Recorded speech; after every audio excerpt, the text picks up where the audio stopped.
Görəsən oğlum nə yedi? Görəsən acdırmı? Bu sual əskər analarını ən çox narahat edən məqamdır. Ürəyin rahat olsun, əskər anası. Komanda ATV əskərlərin yeməkxanasına da baş çəkdi. Gördüklərimiz bizi də heyran etdi. Çünki olduğumuz hər bir hərbi hissədə əskər və zabit heyəti üçün qidalanma rasionunun yüksək səviyyədə təşkil edilməsi həqiqətən də dövlətimiz tərəfindən ordumuza göstərilən diqqətin bariz nümunəsidir.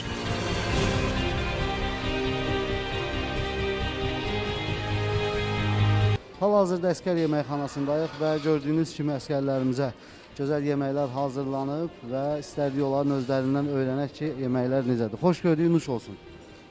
Sağ olun. Necədir yeməklər, dadlıdır? Əla qaydasında. Nə pişiriblər bu gün? Bu günləri düyü, qovurma, kartof, bir də noxud supu. Bəli, ayran. Yeməklərdən razısan adı? Bəli, razıyam.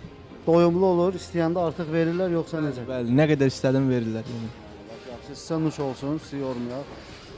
Əziz əskər valideynləri, əziz tamaşaçılar, görürsünüz ki, bax, əskərlərimizə həqiqətən də göz qabağındadır. Yəni bizim çəkilişə görə deyil, mütəmadi olaraq bu yeməklər əskərlərə hazırlanır, verilir və sizə nuş olsun. Sağ ol, çox sağ ol. Necədir, yeməklərdən razısınız? Bəli, razıyıq, çox gözəldir.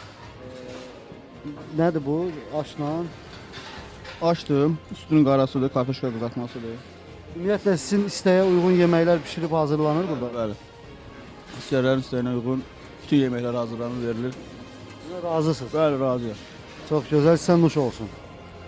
Və belə, yeməkxana ilə də tanış olduq. İstərdik ki, yəni biz bunu çəkilişə görə demirəm, həqiqətən də əskərlik xidmətinə gələn bütün əskərlərə dövlətimiz tərəfindən bütün şərait yaradılır. Və əskər və valideynləri tam rahat ola bilər ki, onların övladları etibarlı əllərdədir və onların övladlarının burada dövlət qayğısını necə lazımdır görür və övladları onların qalib ordu sıralarında xidmət aparır.